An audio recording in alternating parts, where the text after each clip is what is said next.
Alors on reprend rapidement. Donc pour le grand B, donc on démarre le grand B sur portée et limite du protectionnisme.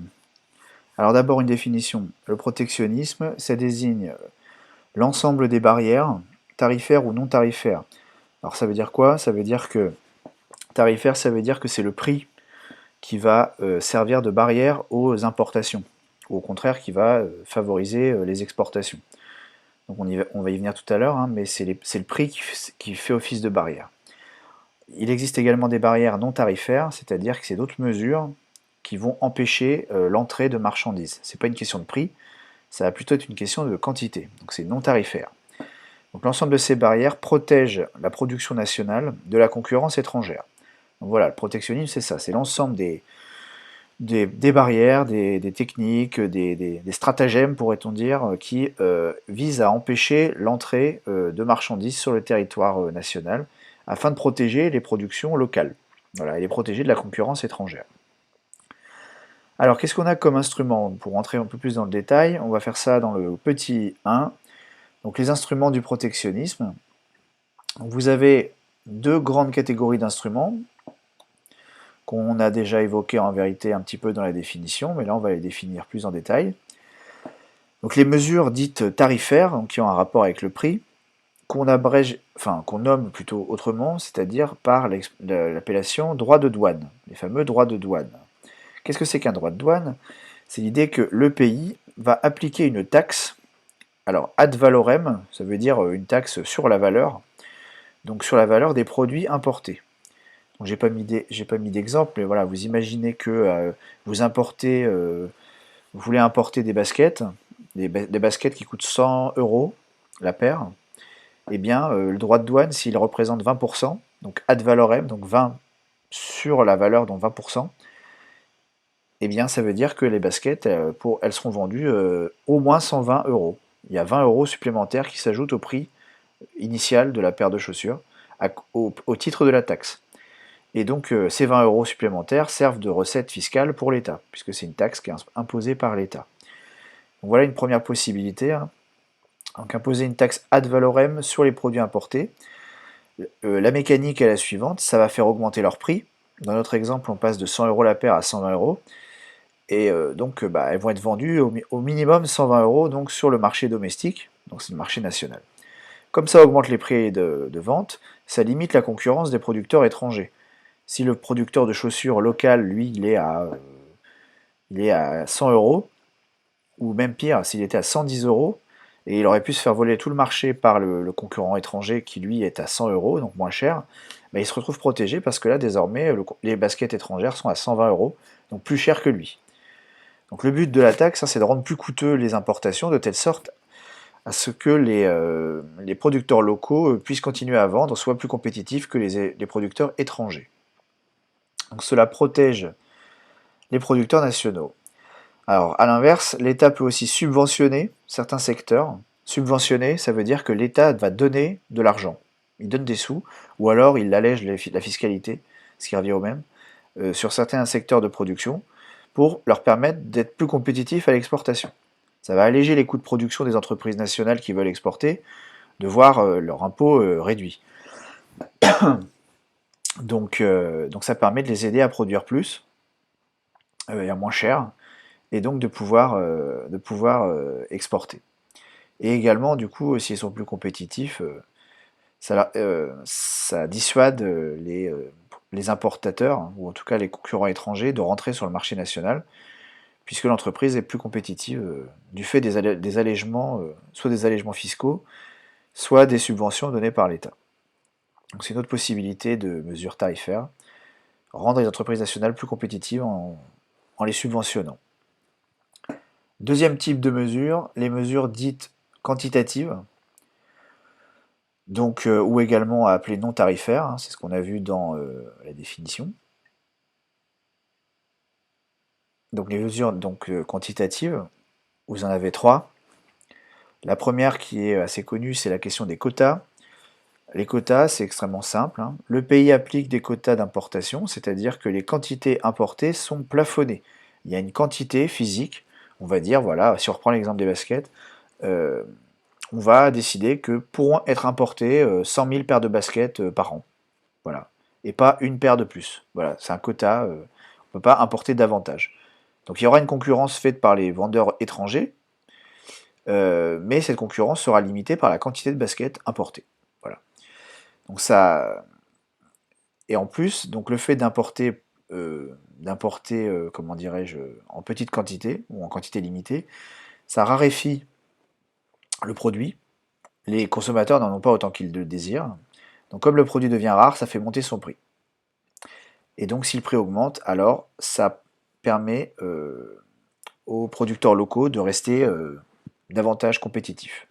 Puisque de nouveau, le prix des importations augmente. En fait, le prix augmente pour une raison différente que dans les mesures tarifaires, mais il augmente quand même, voilà, du fait de la raréfaction du produit. Donc l'objectif est le même, hein, permettre aux entreprises locales de rester plus compétitives. Alors cet outil-là des quotas est interdit par le GATT, rappelez-vous le GATT, on l'a vu, plus haut dans le cours, et donc le GATT puis l'OMC en 1995, hein, mais il y a des exceptions. En 1955, mise en place par les États-Unis de quotas sur les importations de produits agricoles. Donc voilà, ça arrive que certains pays mettent en place des quotas. Donc c'est pas, a priori, c'est pas autorisé, mais il y a des exceptions possibles. En 1974, mise en place de quotas par les pays développés sur les importations de produits textiles provenant de pays en voie de développement, chose qui a été supprimée en 2005. On appelait ces accords les accords multifibres. Donc vous constatez que les pays développés, quand ils se font concurrencer trop fortement par des pays en voie de développement, eh bien, ils n'hésitent pas à revenir sur l'idéologie du libre-échange, hein. Le libre-échange, ça va quand vous êtes dominant, mais si vous commencez à être dominé par d'autres pays, la doctrine ne tient plus manifestement, hein. On n'hésite pas à remettre en place des barrières aux échanges pour protéger les activités locales. C'est une manière de vous dire que aucun pays n'a jamais été totalement libre-échange, hein. C'est une idée, mais qui n'est jamais totalement mise en place. Et surtout, c'est des idées qui sont surtout valorisées par des pays qui sont dominants. Voilà, il n'y a que les pays qui sont meilleurs, qui sont à la pointe de la technologie et de la productivité, qui veulent faire du libre-échange. Les pays qui sont dominés, eux, ça les intéresse en général moyennement. Bref. Donc ça, c'était des exemples. Deuxième mesure quantitative, le commerce administré. Donc ce sont des accords conclus entre deux pays pour limiter volontairement, entre guillemets, les exportations de l'un vers l'autre. Donc ça a existé, hein. C'est un accord réciproque. Par exemple, les États-Unis et le Japon en 1981 ont limité leurs exportations de voitures japonaises vers les États-Unis. Bon, très bien. Ensuite, instrument réglementaire, également appelé protectionnisme gris.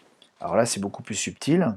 C'est l'idée qu'on ne va pas officiellement dire qu'on est protectionniste en tant que pays, mais on va mettre en place tout un tas de réglementations complexes et très voilà, casse-pieds, compliquées, pour empêcher les produits de rentrer sur le territoire parce qu'ils ne respecteraient pas ces normes. Ils ne respectent pas la réglementation du pays en question. Donc sans avoir à le dire, le résultat est le même, les importations ne rentrent pas. C'est ce que j'écris, hein. Moyen indirect de limiter l'importation de produits étrangers. Donc il y a des normes sur la provenance des composants ou sur les caractéristiques techniques. Exemple, donc la législation allemande imposait un titrage, c'est-à-dire voilà, le volume d'alcool, un titrage d'alcool de 32 degrés minimum pour les liqueurs. Les boissons alcoolisées moins titrées, généralement étrangères, ne pouvaient pas se vendre sous l'appellation de liqueur. Donc là, c'est vraiment c'est l'idée que, alors qu'un produit qui est une liqueur également aurait pu venir concurrencer le marché local allemand, en imposant ce titrage de 32 degrés, eh bien, on permet de priver ces produits concurrents de l'appellation liqueur. Donc les gens, ils verront pas que c'en est. Ils se diront, tiens, c'est un autre produit, et ils se diront pas que c'est une alternative possible. Donc le produit rentre, mais il ne sera pas considéré par les consommateurs comme pour ce qu'il est réellement. Bon, c'est un exemple parmi d'autres, hein, de réglementation qui empêche le produit de jouer son rôle de concurrent. Autre forme de protectionnisme, et on s'arrêtera là. Donc les législations anti-dumping, donc là maintenant vous savez très bien ce que c'est que le dumping social ou fiscal, hein, c'est l'idée qu'on tire vers le bas quelque chose. Eh bien, la législation anti-dumping, c'est l'idée que des produits qui seraient fabriqués dans des pays qui ne respectent pas des règles minimum de droits humains ou qui font travailler des enfants, qui ne respectent pas l'environnement, et ainsi de suite, bah, c'est des pays dont on va refuser les produits. On va taxer très fortement leurs produits, on va les limiter quantitativement, parce que tout simplement, bah, la façon dont c'est produit, c'est injuste, voire même c'est immoral. Donc ça, c'est donc ce qu'on appelle la législation anti-dumping. Euh, et enfin, alors ça, j'ai pas développé, mais je peux le dire oralement. Donc sous-évaluation de la monnaie. Bon, c'est l'idée que les États vont essayer d'intervenir sur le marché d'échange pour faire en sorte que leur monnaie enfin, se dévalue. Et donc, comment dire, en se dévaluant, le but est de renchérir le coût des importations pour les consommateurs locaux. Et donc, bah, de fait, ils importeront moins de choses. Donc on n'empêche personne d'importer, mais comme tout coûte plus cher, à cause de la dévaluation de la monnaie locale, eh bien, bah, ça les dissuade d'importer. Donc, alors que parallèlement, ça stimule les exportations. Vous retournerez voir le module qu'on a fait là-dessus, mais là, c'est des mécanismes que vous connaissez bien maintenant. Donc voilà, d'évaluer la monnaie ou faire en sorte que la monnaie soit plus faible que les autres devises, ça permet de manière subtile d'empêcher ou de limiter les importations et donc de limiter la concurrence des pays étrangers. Voilà. Bon, j'arrête la vidéo, la suite arrivera demain. En attendant, vous avez de quoi vous occuper, bon, ce soir sûrement pas, mais en tout cas demain. Voilà, bon courage à vous et surtout, bah, faites bien attention de pas tomber malade. Voilà. Allez, à demain.